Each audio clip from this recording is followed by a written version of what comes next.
creo que lo primero es que los guatemaltecos nos debemos de felicitar que a pesar de los déficits, siempre hay déficit en todo, a pesar de los déficits del sistema político,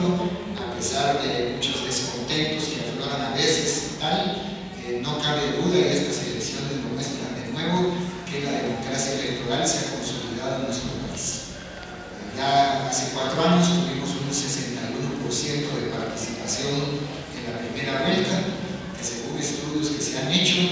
ese 61% se mide sobre el total del padrón electoral, pero el padrón no ha sido ni totalmente depurado, ni tampoco se toma en cuenta a los cientos de miles de paisanos que viven en Estados Unidos, que están empadronados, pero que físicamente no están en condiciones de votar. En el 61, en la elección pasada, el doctor Edelberto Torres Rivas decía que con esos cálculos un 61% equivalía más o menos a un 77% de participación. Y si hoy tomamos en cuenta que es el 67% de los empadronados que asistimos a votar, estamos hablando de una participación de más del 80% de los guatemaltecos que estamos en capacidad concreta de votar. Y si lo vemos a nivel de los municipios, si lo vemos a nivel de los departamentos, es todavía mejor. Y algo también muy positivo, ¿verdad? En la segunda vuelta pues, hubo un 58% de asistencia a las urnas, y eso es un récord nacional. Porque generalmente en la segunda vuelta ya pues estaban electos los alcaldes, estaban electos los diputados,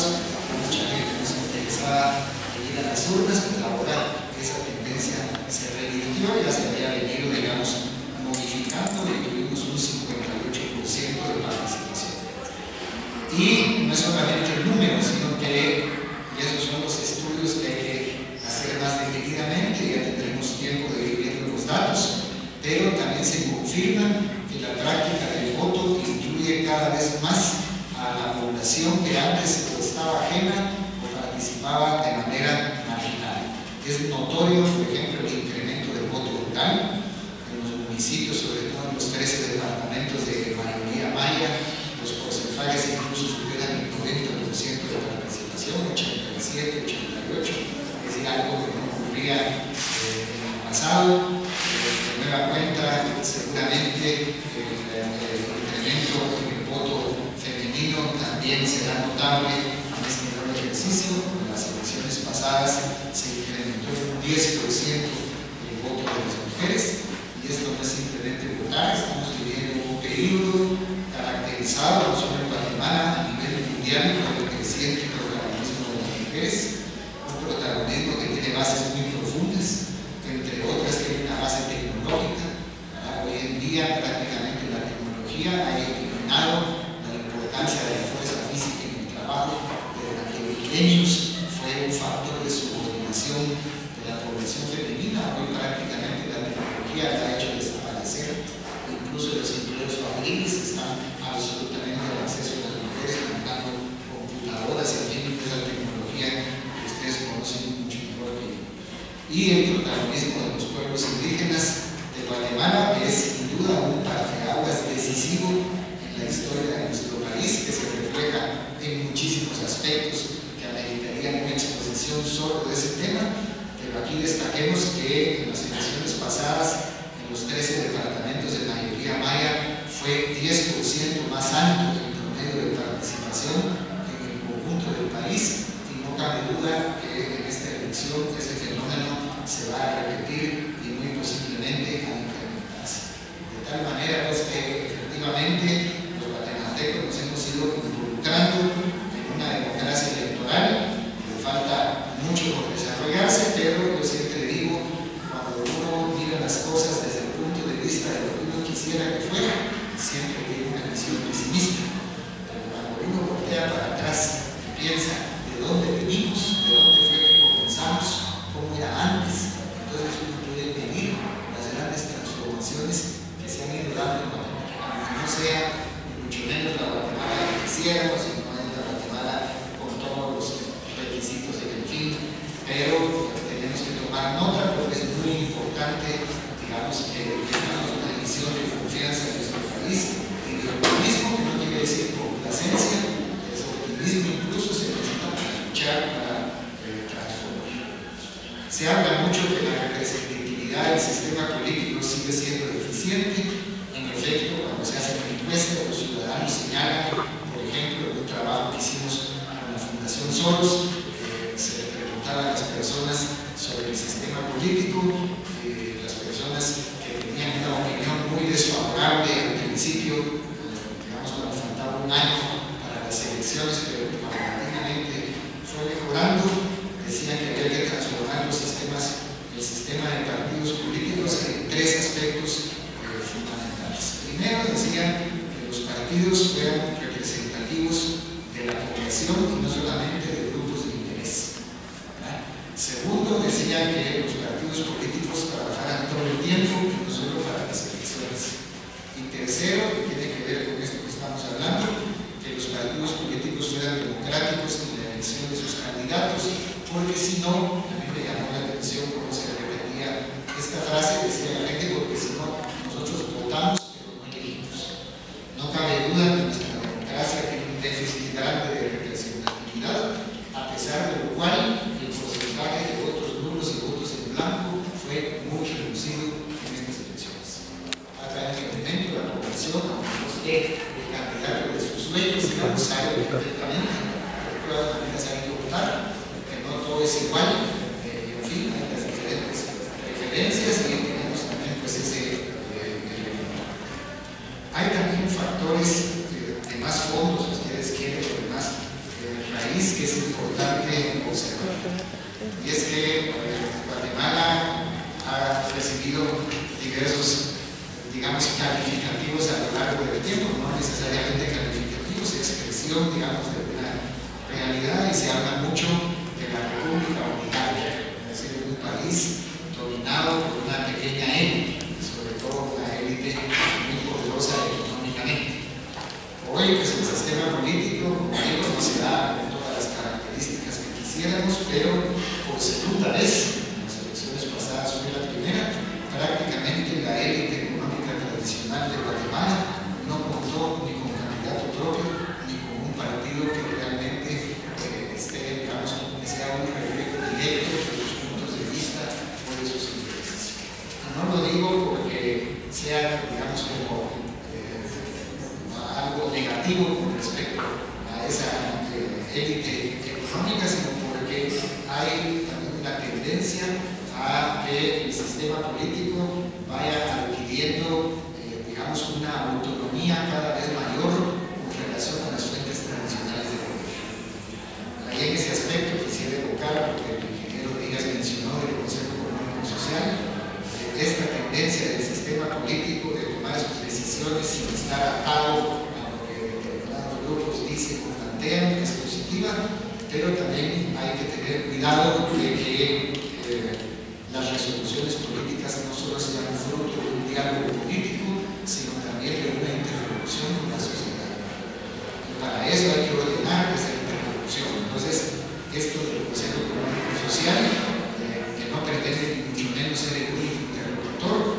lo que hay que remarcar, como mencionó el ingeniero Díaz, es que se trata de aglutinar en un ente de diálogo permanente a los sectores productivos del país, entendiendo como sectores productivos a los empleadores y a los trabajadores.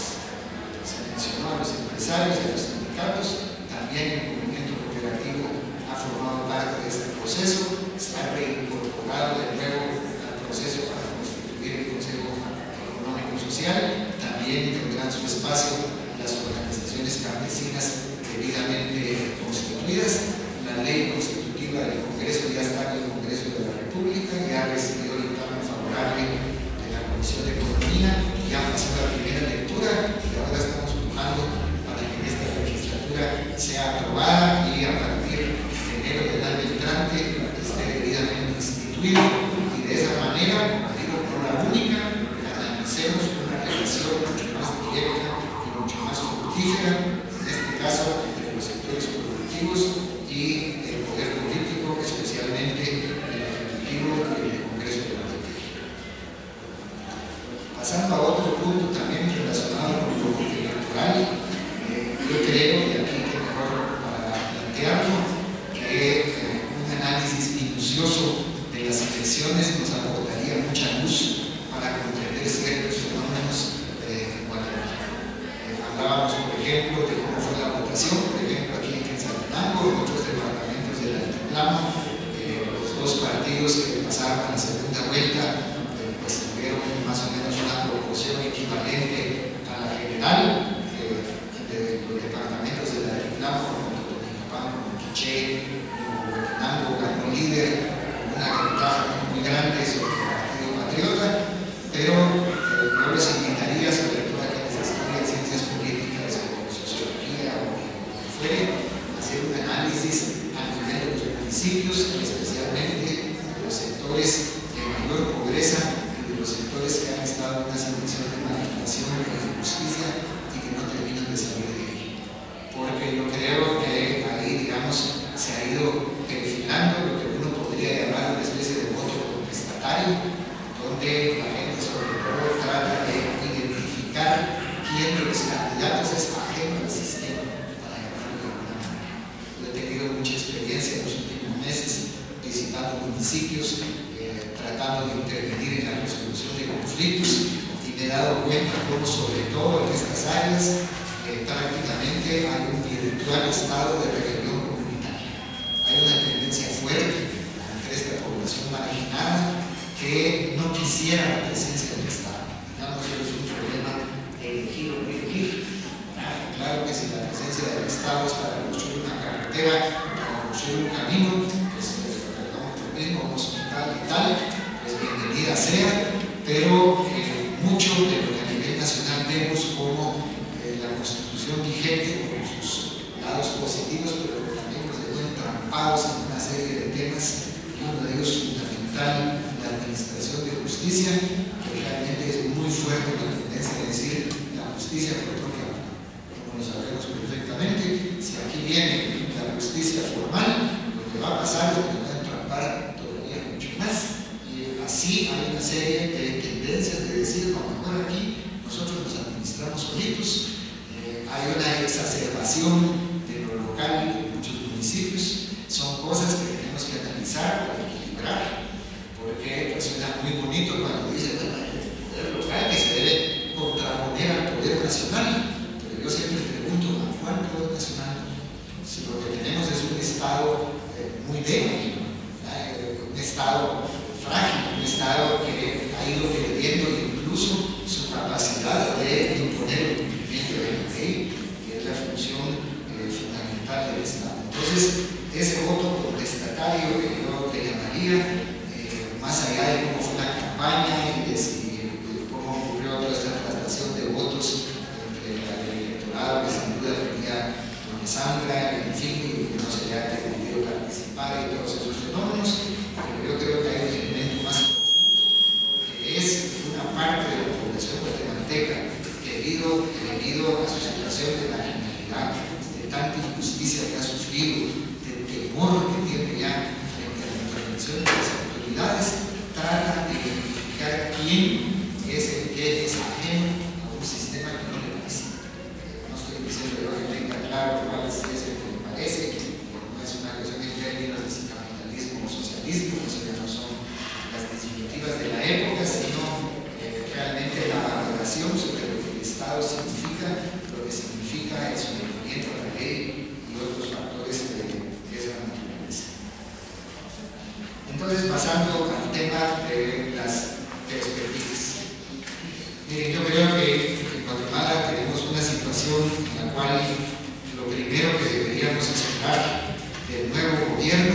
es que sea un gobierno que gobierne. Y esa frase la saqué de un libro de un señor ahí de Harvard, Huntington, que dice que no hay peor desastre para una población, para un país,